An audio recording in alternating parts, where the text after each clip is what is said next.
Hey guys, Dr. John Cycling Tips. Today we're going to talk about taking your bike off your trainer so we can ride it outside. Weather's nicer. I've been pounding Zwift. I'm getting fit. Now I want to go and join the group ride or get out on the trail. So, this is sometimes the most intimidating thing. The rear derailleur. Can I even touch this? Is this going to mess up my bike? How do I get it off? How do I get this other wheel back on? It's got a different cassette. The disc brake, where does that go? Don't worry, it's not intimidating at all, and you can't mess it up. We're going to show you a quick way to get it off. So this has a through axle, which just means you are going to need an Allen key to be able to get it off. For this one, you can actually, it's got a get out of jail free card. You can loosen up the through axle on both sides. I'm always used to loosen it up on the non-drive side, so if you're on the non-drive side, usually it's counterclockwise. So I'm just going to loosen this up. Through axle comes out, and as I'm looking at this, before I take it out, I'm going to shift this down to the lowest cog, the 11 tooth, and I'll explain why afterwards. It'll just make it a lot easier to get it off and then get it onto the other wheel. So there's less tension when it's in that smallest cog. So now I'm pulling out the through axle. You don't want to lose that. And then in order to pull it off here, you don't want your bike to fall, so somehow support it on the chainstays. You can take tension off the rear derailleur by flexing it backwards. So I'm going to lift off, untension the rear derailleur, and now it's as loose as can be. So thankfully we put a little spacer between the disc brake pads. If you don't, just be careful, don't squeeze the rear brake. Otherwise it'll clamp and you got to pry it open. This has got a spacer, so it's going to save us some time. We're going to grab the other tire wheel for outside. All right guys, so put it up on the bike stand, a little easier to work with.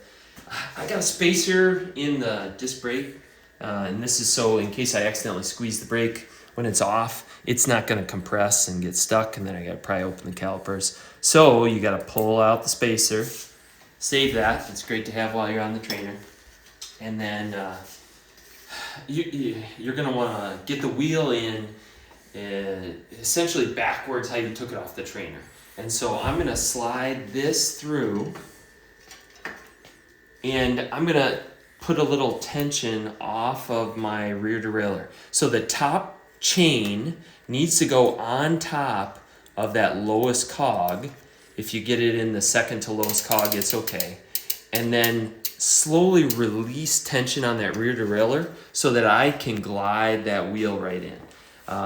Right now I'm going to need the through axle and replace it just the way I took it off. So I'm going to go through the non-drive side, or the side on the left, line it up so that I can thread it. I'm just threading it by hand, so righty-tighty or clockwise, if you will. And then you'll need that Allen key again. Most of the through axles have a recommended torque setting. This is 10 Newton meters. You can get a torque wrench. I'd recommend that, especially if you're new to working on your bikes. They have some that break away when you hit that tension, so you can't over-tighten or strip it. If you over-tighten your through axle, you're going to break your bike, and it's going to be an expensive repair, even if you can replace it. You don't want to under-tighten it because the wheel's going to come loose, and it creates an unsafe situation.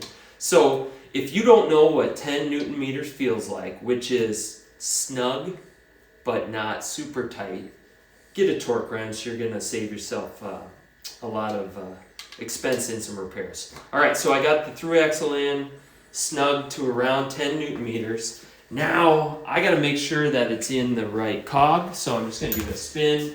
It should have been because I shifted to the lowest one. That's perfect. And now you might notice that we didn't switch the cassette. We used a different cassette. So my trainer, my Wahoo, has still got a cassette on there. This has got a different cassette. It's the same number of cassette, the 11 speed, but the spacing might be slightly off. So we might have to micro adjust the shifting so there's no slipping, but we'll make another video and let you know how to micro adjust the shifting. All right, right now it's tightened up, everything's shifting, good to go. Switched our bike from the trainer to the road. and you're ready to go have some fun. So like and subscribe, guys, and we'll see you next time where we tell you how to get your bike back onto the trainer.